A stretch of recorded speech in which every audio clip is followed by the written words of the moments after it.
Hello and welcome back to the Daggerwin Lumber Incorporated server with Freddy. You joined me this morning. Not been on the server in a couple of days because work issues, but I am back, and as always I have been keeping up with things. I have a few new things on the farm. There's been some moving around of things. Lovely silos, moved to a much more convenient place. Secondary. Traffic still bugging out at the railway works, unfortunately, but that's what it is. We now have a third spinnery, which, as you can see, all three spinneries currently are full. Yay. Probably one for our farm manager. I would recommend a fourth one. The amount of wool we're producing, if we're filling up three comfortably, yeah, we need a fourth. We've had 2 mods added to the server, both free, available by ModHub. We've got Precision Farming 3.0, and we've also got a digestate sell point, because there isn't naturally one here, because we are producing a lot of digestate and it is slowing the BGA down. Unfortunately as well, what I've noticed, we have some withered corn. Both cornfields that were planted, this one here in 38 and the one over at 24, both withered. So they weren't harvested in time. So it's something to be aware of for the guys that are playing on the server. It needs to be harvested. You've got the harvest window, and I'll show you on the crop calendar here. This orange bar, the harvest season, is when it needs to be harvested. If it is not harvested in the harvest window, it will wither. So something to be aware of. When I can find corn, there we go. So we've missed it by a month. Unfortunate, it happens. You know, as you can see from our funds, 1.687 million. We are not entirely short of money. But not the point. So, precision farming. This is a mod that I thoroughly love. I've enjoyed it since the introduction, after I got to grips with the mod. It is not the easiest mod to fully understand, and you do need to understand it properly to be able to get best use of it.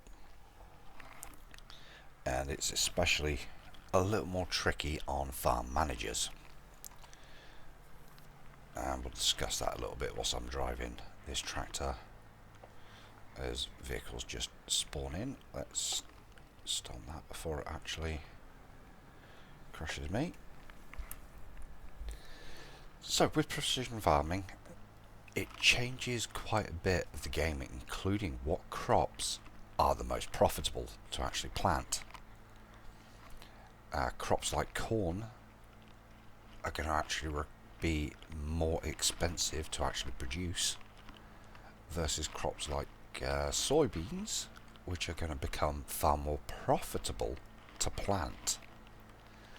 The reason for this is, on the base game, everything gets fertilised twice.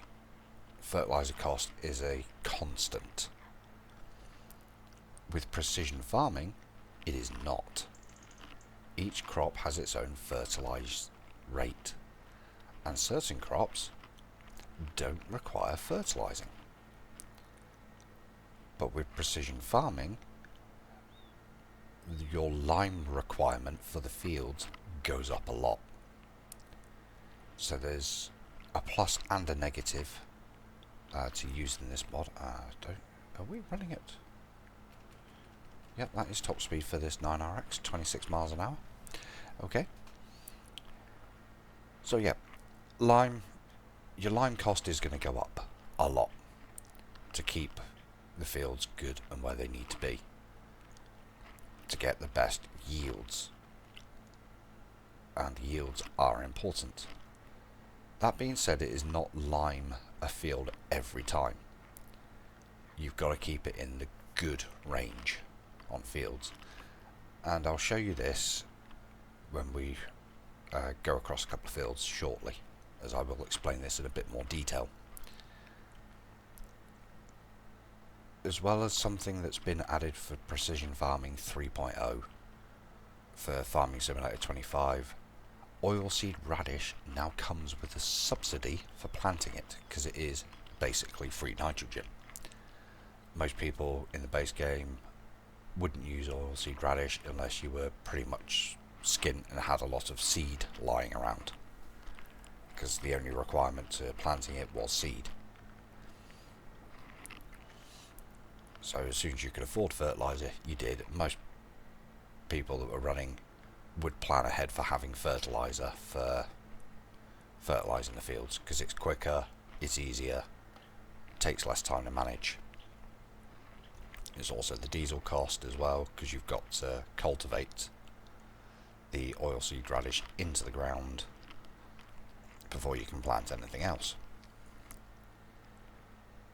So there is a subsidy. I'm not sure exactly how that subsidy works, because I've not tested it yet, although no doubt I will, either here on the server or in single player, just to get it tested and done. And I'm going to cut across here just to get into the field. I'm going to set this guy off on a worker, because I'm lazy and I want to do other things. So, precision farming. Where you can find it, if you go into your standard map, you go left, so it's basically this last dot here, so the very last one, so you can go all the way right or just go one left from here, you open up precision farming. Now we can see here there's a good amount of information, and it's a lot to take in initially.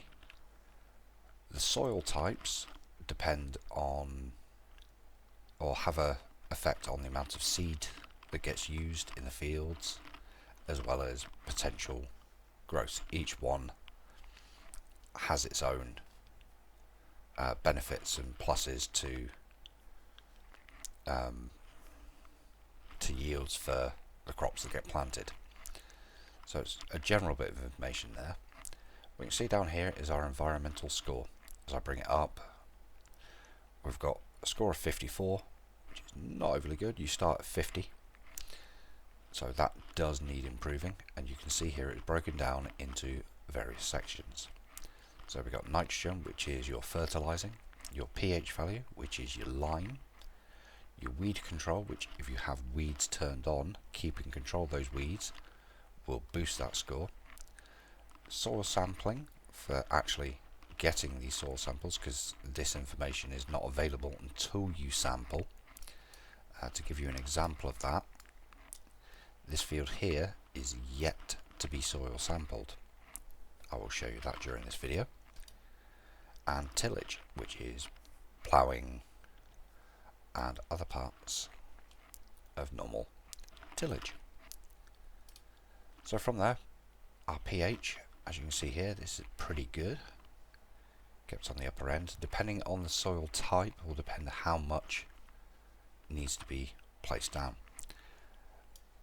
Whilst you are doing lime on the fields now, the usage rate is variable. It will change depending on the soil type, especially if you've got a tractor that has got crop sensors on it. So from this information that's been taken from soil sampling, it will vary the application rate that is put on the fields, and it will not allow you to put more on the field than is actually required. So from there we go to nitrogen, so you're fertilizing. As you can see here, we've got quite good, but here is not so good.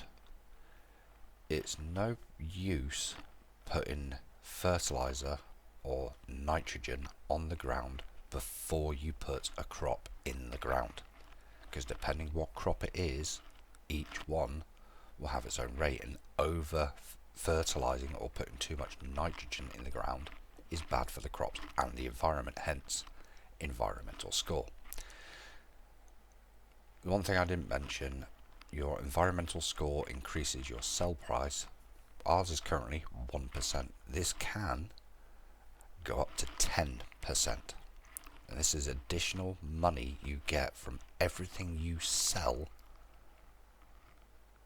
on top of what you earn normally. So as you can see, there's a lot of bits, and as things, this grass is part way through a harvest, so that's why the border doesn't look the same as the remainder. Yields. You'll only get yield data after you do a harvest. So as you can see, varying rates. Scrolling, you can see it does change in colour, which affects everything. So yields will vary across your fields. And seed rate you will get as you're planting as well. So till you plant something, you won't be able to see that, but it will populate as you're seeding. And low, standard, high, which depends on the soil type, which depends on yield, to try and get you a nice average. So there's a lot to take in. As you can see on the first one, we've got breakdown here. It's the same bars here as it is there. So you can see particular fields like field 39 here, has got a low score of 40. So we can boost that up. That is going to boost our environmental score. This one here is pretty good at 79. Lovely. We need to keep numbers like that going. It's quite easy. You keep on top of the line, keep on top of the fertilising, the ploughing and everything else as required, and that number will just keep going up and up and up and up. So it's lovely. It's not too hard to get that number up. If you're in the 6 to 10% range, you are doing very well. Obviously, you want more towards the 10% because that gives you the better rates. So, understanding what the fields need. If we... I'm on the wrong bit for that. As you click on the fields now as well, there's something else. You can purchase the soil information if you have access to be able to spend that money. And depending on the size of field, and this only works on fields that were already on the map, you can purchase soil information. Fields like our field here, which was never part of the map, I can click this all day, I can't purchase soil information from there. We will get to how to do that in a minute. On here you can clear the yield map, you can create tram lines, which for realism, or if you've got wide tyres with crop destruction on, you can put tram lines in, and that goes off the width of your sprayer or spreader, depending what you're looking at. We've also got economic analysis, which gives you a nice breakdown of how much lime and the cost of it, fertilizer and the cost of it, manure, slurry, seed costs, herbicide costs, fuel that's been used, AI helper, maintenance, subsidies that you've earned, total cost, total earnings, the yield, and your total. And you can reset this data, so if you want, you can do this year to year and reset it, or do it over a 5-year period, reset it as you choose to view it. So there's a lot of information here, and you can see field 41, we don't have the same information because it's not a pre-built field. This is one we put in place here. It's 36, even though we've expanded it, the information,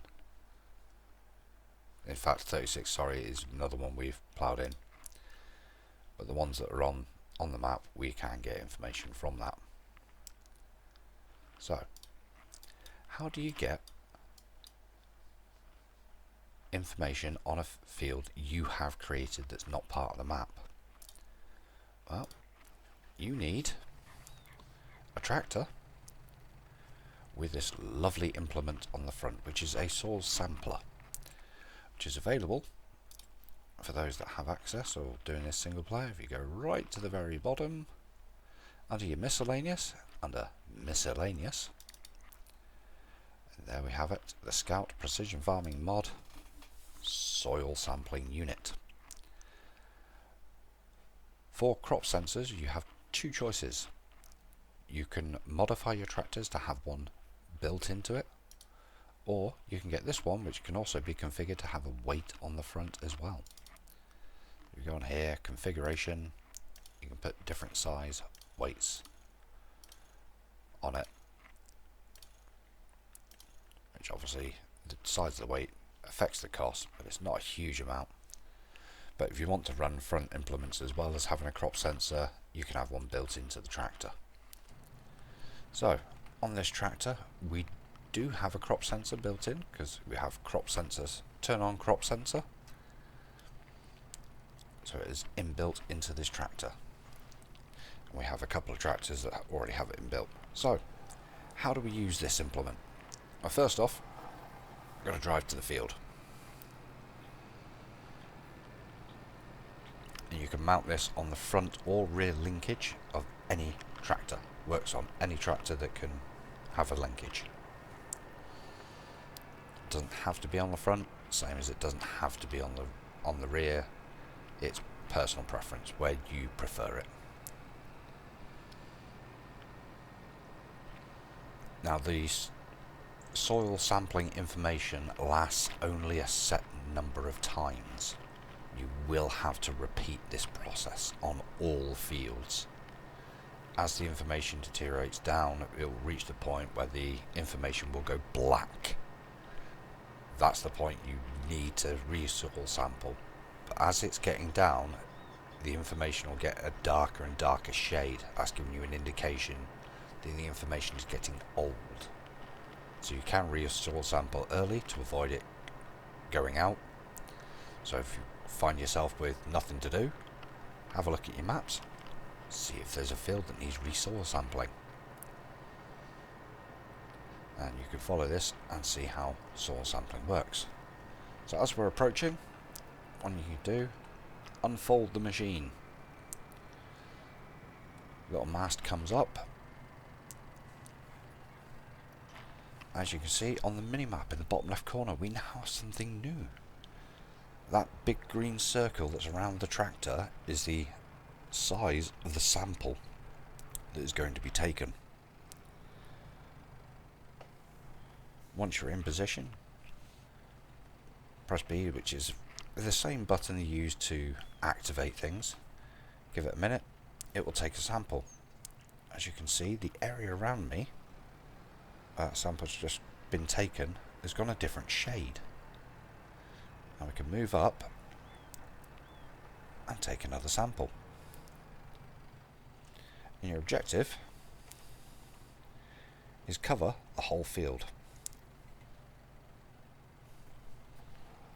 You don't want to miss any parts, you don't want any missing bits, because that will affect the sampling rate of the field and affect your bonuses. So we're just going to nip round and cover the whole field in these circles, one at a time. Depending on the size of your field, depends how many need to be taken. For smaller fields, doesn't take a lot, and the cost of doing it, sometimes it's better to just get purchase the soil information. I've got a couple on Hutan Pantai. It's cost me £775 to sample the entire field for basically the AI to do it. At that cost, is it really worth me going and doing it, or is it just cheaper to go, you go do it and I'll just get the results? So depending on the size of your field, depending how quickly you need it done, depending as well how much disposable money you've got, all these things can play a factor, but that's more for on the server here for the farm managers to deal with. I do believe anybody can sample, but I believe it requires permissions for purchasing the soil information or sending these samples off to get purchased. As I do have access to that, I will show you how it's done.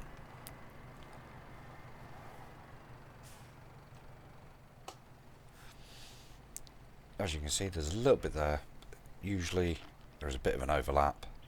So as you can see there, it's actually covered behind me. There's only a tiny little bit that I've missed. That shouldn't affect too great. I've gone too far there. About there. So it's just a case of trying to line up as best you can, trying to do it in as few samples as possible, but it's quite easy to do. Now, this has been tested, not by myself, but others on this server. You can sample a planted field even in a growth stage. It does not affect your crop. So that's something else to be aware of as well. So if you do plant something and it's in its first growth stage and you realise, oh rats, I should have soil sampled that, you can go and do it. Thankfully we have crop destruction turned off on this server currently. I've not tested it with crop destruction. I will be doing that in single player, but I will get back to you with that information to see whether it does destroy the crop or not. Obviously you need to be aware as well, downhill braking. As you can see, I mean, this is a reasonable sized field. Again, it's not taking too much to actually do. There will be some areas, like you can see there, that just require a little bit more. It's just one of those things, unfortunately. There's not a lot you can do about it. You're human. You're not as efficient at doing it as a computer would be. But a computer might think, oh, I need more samples than what you can actually do. And a lot of the time you can do a field of this sort of size in less samples than it takes the AI to do it. Which that does affect cost as well. As you can see, nearly done. Get all this in one go? Yes, I can. Just double check. That's going to be the whole field done. Yep, there we go. Right. As you can see here, you can send soil samples for analysis through the menu here. There's currently no soil samples to analyse because they've not been sent to the laboratory. So if we send soil samples for analysis, soil samples have now been sent for analysis, the results on the soil map soon. So doing that, I shall fold this away.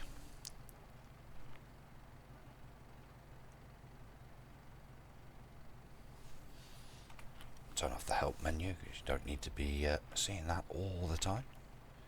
I tend to run with it mostly off, but I've got most keys memorized or shortcutted through various bits. So I'll take a little bit and we'll get a notification that has been done. Then we can have a look at the map and see what this field actually comes up with. And then as well we can see what this field needs. Now what the field needs is vitally important to keep on top of. That is what's going to affect your environmental score more than anything. So making sure fields are ready to go is going to be vital. As I say, there's going to be a lot of liming. This is part of it. There we go, £1,400 for soil samples analysed. So once we get this tractor parked up, which I will take a shortcut here, pray the train isn't coming. Yeep. Up and over the field. I knew this field wasn't planted, so I've had to look at it previously. So we know full well it was safe to cut across the field. Plus, we haven't got crop destruction on, but it is good habit not to be driving across planted fields. Okay, so we have a look at the field we've done. We can see it's a lot of silty clay with a little bit of loam. Not the best field, is what it is. So we also have a pH now. We have a nitrogen. We don't have a yield because we've not done the first harvest. What will happen on your first harvest, like it's happening here, it will show up. When you do your second harvest, you'll probably notice these colours start to change a bit and worsen. As you affect the lime and pH, it will get lighter up to its maximums again on each harvest, so it updates every harvest. A seed rate we don't have because we've not done any seed. Right. So, if you walk into the field now, you will notice there in the bottom right hand corner some additional information. You've got the soil type and the pH value, as well as the nitrogen value in kilograms per hectare. So as we can see, the pH value of this field is 6.0 out of a 6.750, which is where it wants to be. So its current pH value is bad. Bad is not good. Good is what you want. So we walk across, as you can see, it changes as you're going about. So does the nitrogen value. And the nitrogen value is not so important where fields are not planted. As you can see here, there's a lot of line work that needs to be done. If I whip up and whip across to another field, here we can see, because the grass is planted, that information has been expanded. You've got your pH value, which is bad, your nitrogen value, which is perfect for this. The 155 is what is currently on the field. The 65 kilograms per hectare is where it wants to be. So if we move over to this edge, we can see that figure has dropped, both in pH as well as nitrogen. So if we put lime on this field, it would still be perfect on nitrogen. Now, yield potential 89%, currently 80. Move left, we're 85 out of 89. The pH is not so bad here. Getting better, you can see those colours heading a bit more towards green. So where are we at pH wise on this field up here? We're still bad. This field, because silty clay, it requires more lime. So depending on your soil type, there we go, we're into the lime, 6.75. So it will change a lot depending on your soil types. Silty clay requires a bit more, loam requires less. It's all dependent on what you need, where and how it's needed. Ooh. Smoke doing a bit of tillage. Hello, Smoke.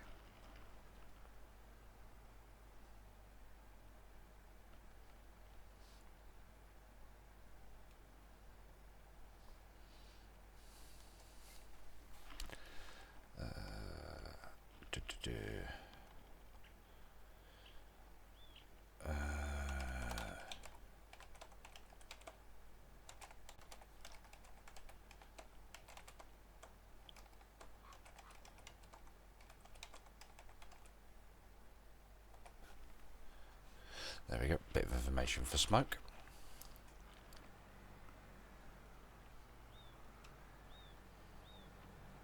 Hopefully he sees that.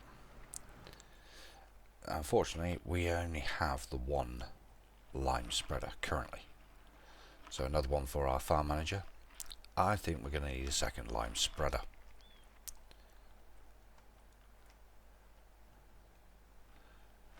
Now the other thing I'm considering as well, and we'll be discussing with the powers that be, is turning weeds on. Now, something those eagle-eyed who have seen the videos before on this server will notice there is something missing from this picture. They have been moved. They're over here now. Now if we're going to be doing weeds, we are going to require another liquid tank, one for liquid fertilizer, one for herbicide. Not a big issue. But we will require spot spraying for herbicide. That will save an absolute fortune in money, because it will only spray the actual weeds on the field, not the entire field. So it will reduce the amount of herbicide being used, and that in itself is massive. For the field size we're doing, the cost of putting that spot and spray system on, which I've had a look already, and it is on pretty much every single sprayer as an option as part of precision farming. That is massive. It will pay for itself within the first 2 years quite comfortably. Now, as well as that, there has been a new addition to fertilising within Precision Farming 3.0. Previously it worked similar to how lime works, of you get an average across the field and it tries to maintain that average. Now it's slightly different. You want a variable spray rate which will spray the areas it needs the most and adjust each of the nozzles to give you a more uniform spraying across the field, to give just the nitrogen to where it's needed most, which is more realistic. A lot of the modern up-to-date sprayers in real life have this sort of information where you can control each of the nozzles or groups of the nozzles to a preset prescription rate, which is done off of soil sampling or knowledge of what's on the fields or going into the fields and what the crop needs. So you can apply it more in areas that need a bit more, less in areas that need a bit less. So we've got that to contend with as well. That's a bit more cost, but again, it's going to save some fertilizer or nitrogen, which in turn saves money. So crops that I know quite well that will be good to plant under precision farming. Canola, good crop to plant. Low nitrogen use, good profit on it. Corn, high. We are doing corn for silage, which we're getting digestate. Digestate is effectively free nitrogen, so in itself, not bad. Oats, and again, not a bad one. Oilseed radish, we're going to love to see that put in. Unfortunately, we've missed the planting window, and we're going to get into planting windows of things before we're actually going to get to use it. So after a harvest, it's going to be an ideal thing to put in the ground, especially, I think, on corn fields for us. Soybeans, beautiful crop to put in under this. Does it require pretty much no fertilizer unless something's changed there. So a bit of it for the farm managers is going to be playing seeing what nitrogen levels each of the crops require. Obviously grass doesn't require a huge amount of nitrogen, and we're going to get good off that. So we may want to look at possibly, depending on how things go, switching corn silage to grass for doing silage. Something for us to look at, see how things are going. Oh, we've got another tornado coming in April. Yay! So yeah, a lot of things to consider under precision farming, especially for farm managers. A lot of things to keep your eye on. It is not as simple and straightforward, and does require a fair bit of planning ahead, keeping on top and maintaining fields. The big one, maintain. Get that pH up. My general advice, if the usage rates work similar to how they did in FS22, every second harvest, relime the field. Keep it in good, just as it's about to drop from good, lime the field again. You'll get a slight reduction on the yield of the second harvest, but it will be minuscule compared to the cost of liming. The other thing that has been put in, which I think is actually a very good idea, because of the distance to this field, another lime silo right by this field. Yes, agree, should be here, happy. So, with all that, there's fair few changes on the server here. Still the same old things going on. I've still got poplar to do. I've not actually experienced that myself, so still lots of fun. Still lots of trees to get rid of. Far too many trees in this area. Ugh. Gonna have to do something about that. I'm gonna have to have a session of just absolutely gutting some trees down and get them fed into the sawmills. Definitely one area which somebody is, by the looks of things, getting ready to start, or I think I might have put that there actually, can't remember. But this area here is going to get locked down. I'll probably extend up to this one as well, just because I'm me. Same as we're looking at this area as well for possible grape area. I'm not going to do a massive area, we'll probably just do a smaller area, something we can harvest quite nicely and keep on top of. Yeah, it's going to be good, it's going to be fun. If you're interested, whether it's doing the field work or doing trees, please come along, join the server. We want people that actually want to do things. If you want to do just the arable side of things, come along and join us. We'll happily have people just doing arable. Same if you want to do just tree work and keep the sawmills fed and work with productions and animals. Come join us. Do that. Free us up. I'm happy to jump in anywhere. Does not bother me in the slightest. That's something I didn't check on. Okay, our cows are going to need a bit of attention. Yep, I can take care of that. Right, okay, so I'm going to leave this video here for now. Get on with a bit more work on the server before I head off for the night. So until next time, guys, this is Freddy saying, see you again soon.